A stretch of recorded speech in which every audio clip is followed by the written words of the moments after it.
दुर्दशा देखकर परिवार के लोग भी हट जाते हैं। पक्का ये खूब देखा है। 2-4 दिन वाली प्रियता बात अलग है, या बहुत बहुत जननी थोड़ा प्यार, फिर इसके बाद कोई प्यार नहीं करता संसार में। पक्का आप लोगों को भूल भुलैया में फंस रहे हो, इसलिए ऐसा लगता है। नहीं, अपने जीवन में देखा है और पक्की बात है, कोई प्यार नहीं। अगर कोई प्यार करता है तो भगवान, अगर कोई प्यार करता है तो भगवान जिससे प्रेरित करते हैं वो, अन्यथा नहीं। दुर्दशा स्युस्ततः कि मेरी दुर्दशा हो जाए तो अभी मेरा क्या। जब कोई होता है तो उसमें बैठकर वो बोलती है, और जब कोई प्रकट में नहीं होता है तो वो स्वयं बोलती है। तो धन्य है उसका जीवन कि जब शरीर दुर्दशा में हो और कोई प्रकट में पास ना हो तो ये लाडले दोनों खेलते खेलते आ जाते हैं, प्रिया प्रीतम बात करते हैं। ये कथा नहीं कह रहे, ये व्यथा कह रहे हैं। हृदय की जब व्यथा उत्पन्न होती तब कथा की रचना होती, तब उसकी जीवनी की रचना होती। दुर्दशा मांगो, मांगोगे कोई हिम्मत है किसी की कि प्रभु मुझे ऐसी दुर्दशा दे दो जिसमें आपके सिवा कोई भी ना हो। और ये संसार, जिस कमरे में आप होगे उस कमरे की खिड़की में भी नहीं झांकेगा कि कहीं ऐसे न कह दे, बुला न ले। पक्का खूब अच्छे से देखा है, खूब अच्छे से देखा है। ये बात बहुत इसलिए रुक रुक के कह रहे हैं कि जीवन में सबके आता है, सब दिन होत न एक समान। एक दिन तुम सुख से इतराते हुए छाती फुलाकर अभिमान से डोल रहे हो, जब तुम्हारे कर्म का परिणाम आएगा तो छाती फुला के फिर सहने की ताकत नहीं होगी। इसलिए अभिमान मत करो, पाप मत करो। पीछे का हिसाब ही इतना है, लाखों बार जन्म ले तो भी हम नहीं भोग पाएंगे। उसको मिटाने के लिए मानव देह मिला है, खूब नाम जप करते हुए उसको मिटा दो। सेवाधीशश्च न स्यादि यदि किमुततः श्रील वृंदावने हम। अगर मेरी ऐसी शरीर की दुर्दशा और सेवा नहीं बन पा रही भगवान की तो मुझे कोई फर्क नहीं पड़ेगा। क्यों? क्योंकि मैं पड़े पड़े रोते हुए उनकी सेवा करूंगा। एक होती सामग्री से सेवा और एक होती रुदन से सेवा। तो यहां कह रहे हैं सेवाधीशश्च न स्यादि यदि किमुततः श्रील वृंदावने हम। अब हमसे प्रगट सेवा भी नहीं हो पा रही तो मुझे क्या, क्योंकि मैं हूं तो ना उनका। ये देखो, ये हिम्मत, ये निष्ठा बहुत जरूरी है। ये इसलिए कि आज आप स्वस्थ हैं, आप परिक्रमा दे सकते हैं, सेवा कर सकते हैं। कल ऐसी भी स्थिति आ सकती तो क्या। कभी कभी सोचते थे जब रात के 8 बजे स्नान कराते थे श्री जी को, हिम्मत बनाई रात्रि तक उठ पाए, श्री जी को स्नान करा रहे धीरे से जैसे बना, तो सोचते थे श्री जी आपकी सेवा कैसे होगी। आज हमारे तो 2 हाथ नहीं सेवा कर पाते, लेकिन आज सैकड़ों हाथों से श्री जी को दुलार हो रहा है। ये उनकी महिमा। सब 9 अवस्था के सब पढ़े लिखे संत जो अपने जीवन को सांसारिक उन्नति में चढ़ाना चाहते थे, बड़े बड़े सर्टिफिकेट डिग्रियां लिए हुए हमारे श्री जी की सेवा में लगे हुए हैं, और ऐसे मनोयोग से लगे हैं पूछो मत। भगवान सदैव कृपा करते रहे हमारी लाडली जी की सेवा में, ऐसी इनकी रुचि बनी रहे। कभी कभी जब श्री जी को श्रृंगारित देखते हैं, इन सबका प्रयास देखते हैं, तो ऐसा लगता है कि हमारी एक एक वृत्ति जो सेवा की थी वही इनके रूपों में आकर के विराजमान हुई है। जैसा हृदय से चाहते थे, भावना में करते थे, वही प्रगट में आज सेवा हो रही है। अगर शरीर से सेवा भी न बने तो हमें क्या, क्यों मैं आपका हूं, आपके निमित्त पड़ा हूं। यथा श्याम्भस्यास्थाय धैर्यम, ये बहुत बढ़िया श्लोक भगवत प्राप्ति के लिए कह रहे हैं। बहुत जोर की बात इस श्लोक में कह रहे हैं। जैसी भी परिस्थिति रखोगे मैं धैर्य नहीं छोड़ूंगा। हे हरि, आपसे है, आपसे जैसी परिस्थिति देना चाहो दे दो। क्या लोक में स्वच्छंद निंदा कराओ, लोग अपमान कर दें, तिरस्कार कर दें, तो भी मैं दीन नहीं होऊंगा। दीन का मतलब हाय हाय अब हमारी सब निंदा करने वाले, कोई हमारा नहीं, ऐसा कभी नहीं होगा। यदि हमें कुटुंब परिवार छोड़ दे, शरीर हमारा दुर्दशा को प्राप्त हो जाए, प्रगट में सेवा भी ना कर पाऊं, तो भी स्थास्याम्यास्थाय धैर्यम मम निज परमाभीष्ट सिद्धिर्भवत्रे। मेरे को भगवत प्राप्ति से अब कोई नहीं रोक सकता, क्योंकि मेरा धैर्य है कि मैं प्रभु का हूं। हमारे माई श्यामा जी को राज, अब इसी से भगवत प्राप्ति होगी, पक्का होगी। यही हम कई बार समझाना चाहते थे, जो आज इस श्लोक में निकला है। कैसी भी परिस्थिति हो, भजन भी ना बने तो भी भगवत प्राप्ति होगी। बोले भजन के बिना भगवत प्राप्ति कैसे होगी? भरोसे में, भरोसे में। आगे पड़ा जटायु देखा, सुमिरत राम चरण की रेखा। भगवान के चरणों, मानो दुर्दशा है शरीर की, कोई पास नहीं, नाम से कोई साधन बन रहा है, ना कोई भजन। भारी पीड़ा है तो भजन भी नहीं बन रहा है, तो क्या? बस आशा है आपकी, भरोसा है आपका कि आप बड़े कृपालु हो, आप अपनी कृपा से मुझे मिल जाओगे, अपने समीप बुला लो। पक्का श्रीपाद कह रहे निज परमाभीष्ट सिद्धिर भवित्री। हमारा जो अभीष्ट था भगवत प्राप्ति वो पक्का हो जाएगी। बस क्या? धैर्यम मम, मेरा ये धैर्य विचलित ना होने पावे, कुछ भी हो जाए।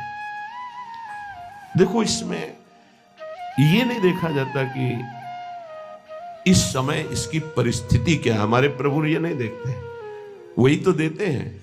वो ये देखते इस समय इसकी स्थिति क्या है। अंदर में जो हमने भरोसा पाला है जीवन में, वो कभी कहीं भी नहीं छूट सकता। हम माने कि नाम जप नहीं हो रहा, वाणी पाठ नहीं हो रहा, माना कि हमसे सेवा नहीं हो रही, माना कि हमारे अंदर कोई अब भागवतिक विचार भी नहीं रह गए, लेकिन ये जो एक झीना सा धागा है कि मैं श्री जी के भरोसे हूं, इसको कौन तोड़ सकता है? इसी से भगवत प्राप्ति होती है, इसी भरोसे से। व्यास भरोसे कुंवर के सोवत पांव पसार, अर्थात मैं निश्चिंत होकर पढ़ाऊं, मुझे निश्चित भगवत प्राप्ति होगी। जो श्रीपाद करे मम निज परमाभीष्ट सिद्धिर भवित्री। बहुत जोर की बात है, हर उपासक के लिए ये अध्यात्म की चरम सीमा की स्थिति की बात है। इस पर विश्वास कर लो अगर कर पाओ। कैसी भी परिस्थिति हो, मैं श्री जी का हूं, श्री जी का ही रहूंगा, चाहे कितना भी कष्ट आ जाए, निश्चित भगवत प्राप्ति हो जाएगी। निश्चित आपको वो परम सिद्धि प्राप्त होगी जो किसी साधना से नहीं प्राप्त होती है। जब तक शरीर स्वस्थ है तब तक कचाई न रखो। कल चर्चा हो रही थी काचे धर्म की, उसमें जो शेष है उसको श्रवण करो तो कचाई दूर हो जाएगी, तो निष्ठा आ जाएगी, सच्चाई धैर्य आ जाएगा। श्री सेवक जी महाराज कह रहे हैं कि जब आपने शरणागति हरिवंश चंद्रजू की ले ली, ध्यान से सुनिएगा, लोगों के मन में कई तरह की शंकाएं रहती हैं, इनका त्याग कर दो।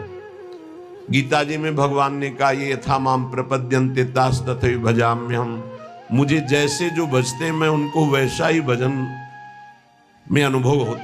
अब आप प्रभु को पत्नी रूप से भज रहे हैं तो वही बैठे हैं तुम्हारे पास, तुम्हें समझ में नहीं आ रहा। पुत्र रूप से भज रहे हैं तो पुत्र रूप में वही बैठे हैं। ये था माम प्रपद्यन्ते, इसको बहुत सरलता से देख लो। आप जिस रूप में प्रभु को देखना चाह रहे हैं वही रूप प्रभु दिखा रहे हैं। अब हम निकुंज उपासी हैं, हमारी उपासना का एक विशुद्ध मार्ग है। क्या विशुद्ध मार्ग है? जिसमें हमारे आचार्य और रसिक महापुरुष गए, हम उसी मार्ग के पथिक हैं। हमें बाहरी उपदेश नहीं सुनना। क्या बाहरी उपदेश? आज तो अमुक व्रत है, आज ऐसा है, आज ऐसा है। देखो, बहुत शास्त्रों का सम्यक आराधन करके बोल रहा हूं, ये ना समझो कि मुझे पता नहीं। जैसे किसी का प्रश्न आता है कि बिना तुलसी के ठाकुर जी का भोग नहीं लगता, ये जानते हो कहां आता है? जहां हरि चरणों की उपासना है, खूब विशुद्ध भाव से इसका मूल जड़ तक चिंतन करने वाला ये भाव है। कोई ऐसा ना समझना कि बाहरी। तुलसी जी कौन है? वृंदा। कौन सी वृंदा? यहां वृंदावनेश्वरी की सखी वृंदा सखी नहीं, ध्यान रखना, ये वृंदा सखी नहीं, अधिष्ठात्री हैं। अनादि वृंदावन अनादि वृंदा सखी, ये वो वृंदा जो नारायण को पति रूप में बनाना चाहती थी। तो देवर्षि नारद जी आए और कहा, देवी नारायण को ऐसे तुम पति रूप में नहीं बना पाओगे, पहले तुम्हारे पातिव्रत धर्म की परीक्षा होगी। बोले देने के लिए तैयार हूं। बोले एक व्रत तुम्हारा पातिव्रत यदि पास हुआ तो नारायण तुम्हें पति रूप में प्राप्त होंगे। बोले तथास्तु, आप हमें बोलिए किसके साथ मैं अपनी आराधना का स्वरूप प्रकाशित करूं। उनका जालंधर राक्षस, इसको पति बनाना होगा और तुम्हारे पातिव्रत से त्रिभुवन में पता चलना चाहिए कि तुम्हारी जैसी कोई सती और पतिव्रता नहीं। बोले जैसा आप आदेश करेंगे। ऐसा जालंधर राक्षस पति रूप में वर्ण किया और ऐसा सतीत्व तो पूरा चरित्र है, त्रिभुवन में कोई उसका बाल बांका भी नहीं कर पाया। सती वृंदा के पवित्र चरित्र और उनकी उपासना के कारण भगवान शंकर आदि बड़े बड़े देवताओं ने दिव्यास्त्रों का प्रयोग किया, जालंधर का कुछ नहीं बिगड़ पाया।